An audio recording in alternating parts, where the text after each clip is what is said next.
Welcome to Playcast. Over the years, Godzilla has had a lot of merchandise, some of which are relatively normal, and there's tons of high-end collectibles out there. But it's the weird stuff that really grabs my attention. Today we take a look at a bunch of weird Godzilla products, starting off with some newer releases. We have a flocked Kong figure here from Playmates, released in the new Empire line of toys, and what makes this guy weird? Well, monkey is hairy. Let's get this thing out of the box. Who thought of this? It's part of the Real Feel line, and there was a Godzilla figure as well, but I didn't find it interesting enough to buy it. It's just rubbery, nothing special. There's a little bit of articulation here. Nothing too crazy is going to be expected for $10 and for being part of a kid's toy line, but it's just so weird that they made a hairy monkey toy. Speaking of the new Empire, recently Dr. Squatch collaborated with Godzilla with these two scents, Godzilla Grit and Kong Crush. Am I saving one of these for G-Fest next year? Of course I am. And no, I'm not depressed that I can't go this year, you are! Now that I think about it, isn't it strange that one of the best men's self-care brands is making a soap based off a nuclear monster? If it was lore accurate, it would be the equivalent to holding uranium up to your man bits.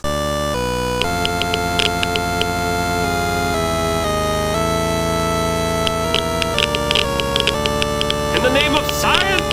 Did you know that when each Godzilla movie releases, there's a collectible challenge coin that goes along with it? I didn't until I stumbled across these on eBay a few years back. Here's the one for King of the Monsters and Shin Godzilla. The Shin one in particular is especially awesome and very premium feeling. Keeping on the Shin Godzilla theme, if you ever wanted to accessorize your bowl of ramen, 7-Eleven's got you covered with these ramen toppers. Why such a thing exists, I will never know, but I'm glad they do. It goes perfectly with a Godzilla ramen bowl, which I totally don't have too, that would be weird. They also came out with Evangelion versions as well.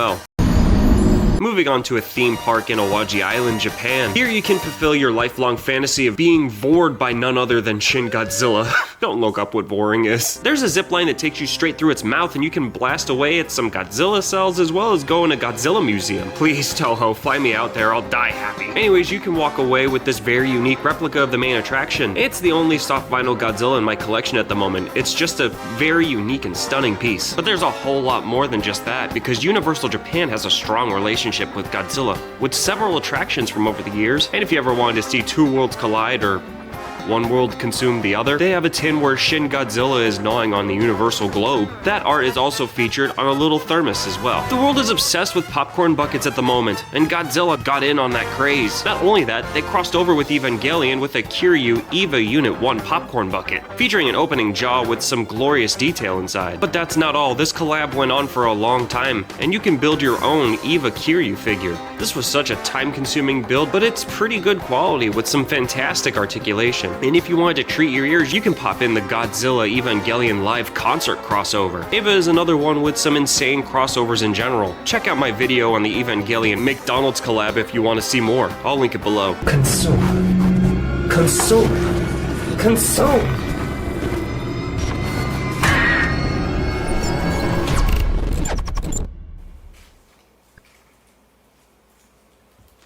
Speaking of crossovers, we have more. Does anyone remember Zilla? Yes, the one that was supposed to be the big breakout American version of Godzilla that got renamed Zilla in Final Wars, taking the god out of Godzilla as a slap to the face. Yeah, well, you can use it to hold your drink. The little Chihuahua partnered up with Godzilla to bring you this amazing and surprisingly well-crafted cup holder. These are relatively easy to find in thrift and antique stores. I found mine at a retro game store. And they had it up for display, not even for sale. And when I saw it, I said, how much? And then I shot them. All joking aside, I knew I had to have it, and they gave it to me for like $5.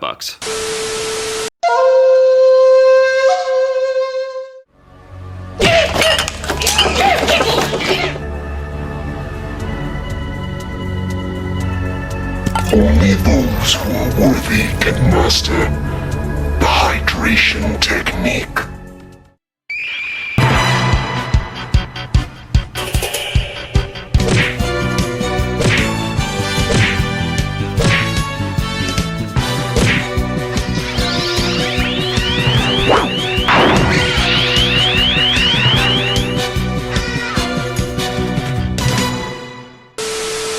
Diving more into the retro side of things, if anyone remembers the Sega Dreamcast, you may or may not know that Godzilla was a launch title for the console. That, alongside with its sequel, are some dumb fun pieces of Godzilla content. The original being a destruction simulator type game, and the second being a rail shooter. Speaking personally, I grew up playing a lot of Virtua Cop 2 on this console, and it was a treat to find out this existed. And there's more, because there was a Godzilla VMU for the Dreamcast as well. When you turn on the console, it displays a little Godzilla in the screen, which is so cool to me. There was also a handful of Godzilla games for the Game Boy, which I have all of them. I'm not gonna dive too deeply into them, because I think that could be its own video, so stay tuned for that. Spoiler alert, the Japanese versions are always better. Have you ever wanted Godzilla to cross over with Transformers? Well, they did. Disappointed! But hey, as a consolation prize, take a guess at which one of these eggs are real. Yes, there's a whole line of Godzilla transforming eggs. I have 2 of them here today, so let's get them open. We have Godzilla and Ghidorah here today. Let's transform Godzilla first and see what we're working with here.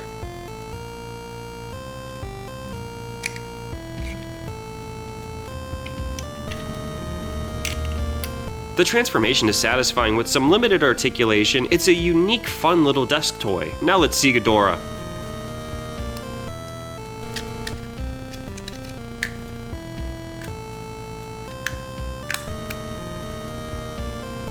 My point still stands here, these are pretty fun, and if you ever see these in the wild, I'd highly recommend picking them up. You've probably seen these little Godzilla electric banks, but you probably haven't seen this burning Godzilla variant. Put the change in there and he comes up to devour capitalism. Godzilla has also had some unique media releases as well. Let's start off light with a specific minus color release of Godzilla -1, which I had the privilege of experiencing on the big screen. I love that they released this to experience at home. With Godzilla's 70th anniversary came this collection of Toho shorts from over the years. I love that they're preserving it in physical media. And now we get to the big kahuna. And I feel like a lot of you may have heard murmurings of this one. Godzilla vs. Megalon had a slew of home media releases featuring all sorts of artwork for the film, some of which were, well, not accurate at all. At no point in the movie were they in America, let alone duking it out on the Twin Towers? Needless to say, this has not aged well. And this, I think, has become sort of a holy grail for collectors. I got mine last year when I was at G-Fest, and while I got this version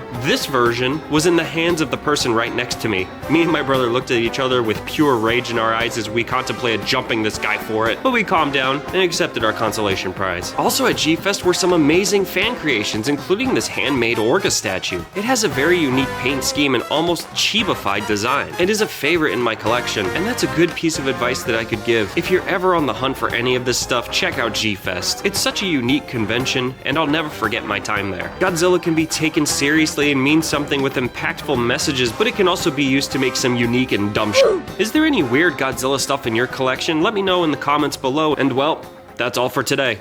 Thanks for watching. We must stop Godzilla before he destroys the city. Oh, what could he want? Unless we find something to appease him. We're doomed!